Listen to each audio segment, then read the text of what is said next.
Well, thanks, Nancy, and the kind introduction, but also for adjusting the microphones. That was also appropriate.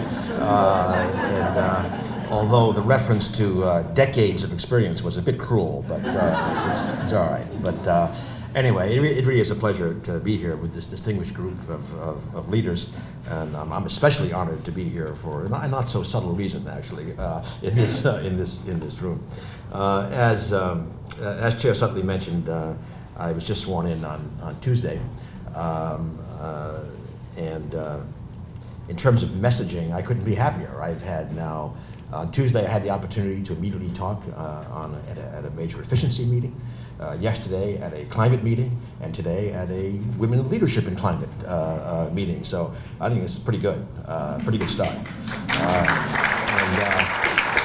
And I'll just note that in the short period of 2.5 days, actually, in the first 6 hours, we discussed climate here in this building with, among others, Nancy, Cecilia Munoz, Heather Zeichel, Valerie Jarrett, Sally Jewell, Sylvia Burford, and others. So we're on it and talk about women leadership and climate. That was a pretty interesting meeting, I have to say.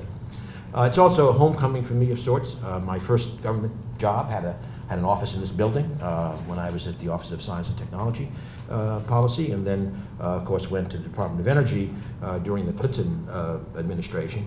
I think I'm the first formerly Senate-confirmed Department of Energy official to return in this capacity, leading to considerable questions about my judgment and sanity. I think a conventional response, I think many of you know, is the Samuel Johnson quote about second marriage as a triumph of hope over experience. But in my case, the experience has actually been pretty good, both in marriage, which will be 40 years in about 2 weeks, and at DOE. You know, I recall that in the late 90s, it was a period of also not maximal political comedy, but in that time at DOE, focusing on solutions. I mean, it's very much a science and technology grounded department. We could still accomplish a lot, and that included generating an energy research portfolio process that led to new directions like electricity programs, like applying large-scale computation to scientific discovery. We had novel use of the petroleum reserve. We built science facilities, big neutron sources for materials, very important for energy. We had major progress in a different vein on the global control of potentially nuclear weapons materials that didn't want to be in the wrong hands. That's of course connected to the spread of nuclear power, for example, an energy issue. All I want to say is that I have every reason for hope built on good experience because I lived through that, certainly the Department of Energy at that time. So now I think we turn to the current challenges. The President's, as already stated, the President's very, very strong commitment to clean energy, a low-carbon economy, and addressing the risks of climate change. And frankly, this is the reason why I came back to town. I mean, there's lots of challenges at DOE, but this is an overarching one for our society, and the opportunity to help the President in this was just one that could not be passed up.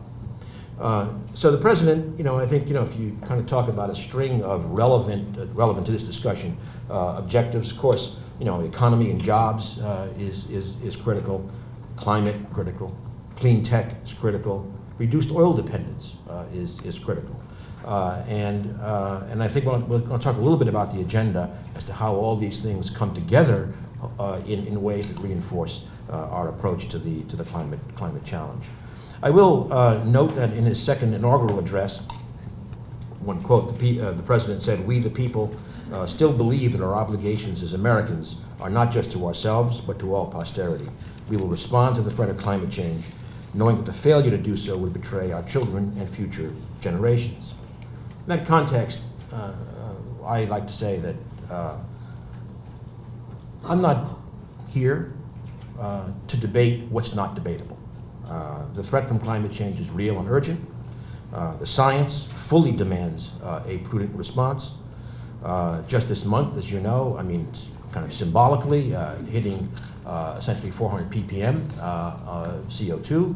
Of course, that's not including the non-CO2 greenhouse gases, which really pump you up to about 450 in effect. So we really need to get after this. It's an important imperative.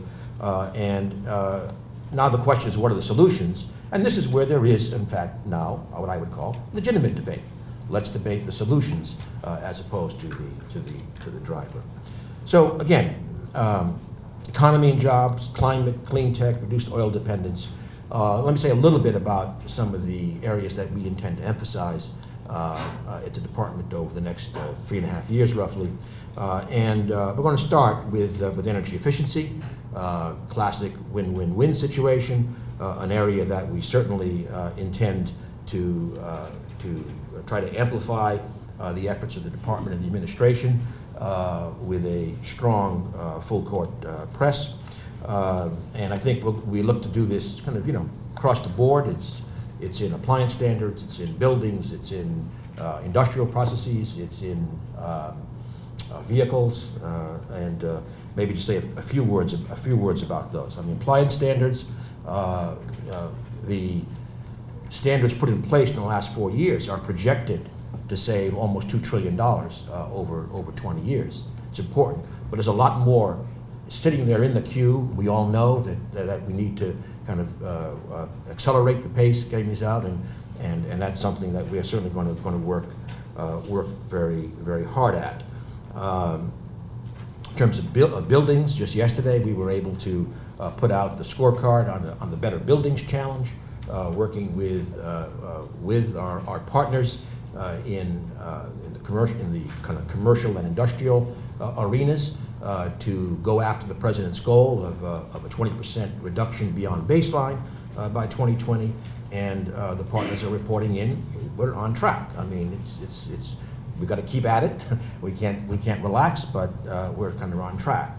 You go to the industrial arena. The president has put forward a manufacturing initiative. Department of Energy is one player in that, and this sounds potentially like I'm reverting to MIT scientist mode in talking about high band gap semiconductors for power electronics. But when you think that through, with success in that area, big efficiency implications in our energy system. Then you go to vehicles. Of course, the president already has the very strong fuel economy standards for 2025, which will have major implications. But I'm just going to use that now to pivot away from efficiency to the vehicle sector and reducing oil dependence, which of course has three major components: efficiency, which we've discussed. Secondly, alternative fuels, could be using our natural gas resources that we have, advanced biofuels, et cetera. And third, electrification. And that's the one that I'll mention because yesterday, again, I think a very important announcement when Tesla fully repaid its loan. It's a lot of money. We're talking about approaching $500 million, way ahead of schedule. A great success story. 3,000 jobs at Tesla. Export markets developing. Consumer Reports, best car they ever reviewed. Not best electric vehicle, best car they ever reviewed. Motor Trend, Car of the Year. And we know this program has been maligned in some ways, and there have been, of course, as you would expect, in a high-risk portfolio, some companies that didn't make it. But the fact is that the legislated loan loss reserve is probably going to be used up at about the 10% level. So So that's pretty good, I think, indication. So we've got to keep at it, and we will. But again, I think this is an example of a great success story in terms of getting a real lift with a company like this. And it fits into a theme, frankly, with what the president has done in general with the auto industry. You know, people forget in 2009, the word toast was often used in the context of the auto industry. Today we have a healthy industry. Ford also with one of a very large loan that's led to retooling in many states for new technologies, all the way to Tesla with obviously groundbreaking technologies. A really different picture in 3 or 4 years. So that's just one kind of example there, and again, we're going to keep working at this kind of innovation. The Tesla story is a great one for the economy and jobs part, for the clean tech part, for the reduced oil dependence part, but what about the climate part? Well, that just tells us now we've got to go back to the issue of decarbonizing the electricity sector. And we've seen in these 4 years a doubling of renewables in deployment. The president's committed to doubling that again in these next years up to 2020. You know, we've had this tremendous boon, part of the president's all the above strategy, if you like, this to embrace the way the natural gas revolution has really changed the face of the energy scene here. We know it's been a significant contributor to the decreased CO2 emissions over these last years. A very, very important bridge in this context to a low carbon future. But the key is we have to use the time that we have during this bridge period to really push on the development of the technologies so that they are ready for getting out there at very, very large scale. That's what we're doing. The president's budget for 2014 certainly aligns very, very well with that strong push of clean energy. Secretary Chu, I think, did a terrific job in some sense literally changing the face of technology innovation at DOE, ARPA-E being the most known example, but in addition, we tend to forget back in 2009, using quite a bit of recovery money, the Energy Frontier Research Centers were established. These are terrific. Innovation hubs are going out there. So I think, you know, the department is really going also after new models of innovation, and we're going to build on that and do more. I won't go into detail here, but for example, those of you, the aficionados who read PCAST reports religiously, can go back to December 2010 and look at a report that recommended a quadrennial energy review, and that's a process to really lead to a new way of integrating all these threads of policy, and we will be pursuing that. So that's just a little bit of what we're going to do. Let me just end by saying a few words about a specific activity that we were involved with from our external perch last year, and now internally, what's called the C3e Initiative, Clean Energy Education and Empowerment Initiative, aimed at attracting women to clean energy careers and leadership positions. The core of this program is a cohort of approximately 30 C3e ambassadors, leaders from across the energy enterprise, committed to solving energy challenges, clean energy, and going out and helping to hopefully inspire more women to enter into these fields. There are several here today, I think, on the agenda. Kateri Callahan is back there. Alliance to Save Energy. Francis Beinecke is there, NRDC, and also, I might say, a CAB member at the Department of Energy. Dorothy Robine is somewhere here, maybe not. Oh, way in the back, okay. And you heard about Dorothy's work at GSA, but I want to go back to her checkered past of really worrying about the energy efficiency, particularly in military installations, and Nancy Fund of DHL Investors sitting over here. I mean, there's many accomplishments of this group of ambassadors. A couple, Alla Weinstein, who started an offshore wind company, Principal Power, Kim Saylors-Laster, Walmart Vice President of Energy, and she worked very hard in expanding solar generation, on-site solar generation, among other things. And also today, I'm very pleased to announce another ambassador, Melanie Kenderdine, who will stand up briefly, so you will get to know who you should be contacting.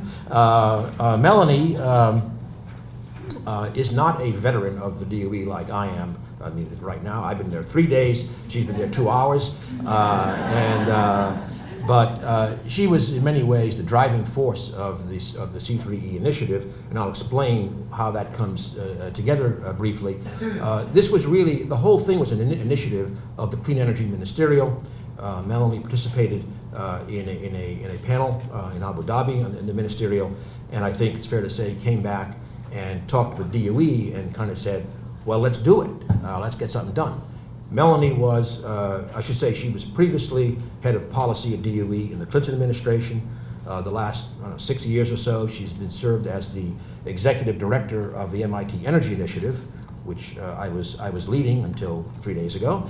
And so the confluence of that was that we ended up hosting at MIT last September, in partnership with the Department of Energy, the first C3e meeting. It was so successful, incredible energy in the room, not a pun, and it's going to happen again this year. Ironically, it'll be back at MIT, but I will kind of reverse roles. But it was just a tremendous initiative, and I encourage you to talk to the ambassadors, and maybe as the ambassador ranks expand, many of you should be hopefully step forward to do that. So I'm going to conclude and just say that again, what you all do is really, really important. And we want to work with you, certainly in that. We are, I think, empowered by the President's commitment to pursue climate and the solutions to climate. And we're going to work hard the next 3.5 years, and we'd welcome your support and rolling up your sleeves and getting into it with us. Thank you very much.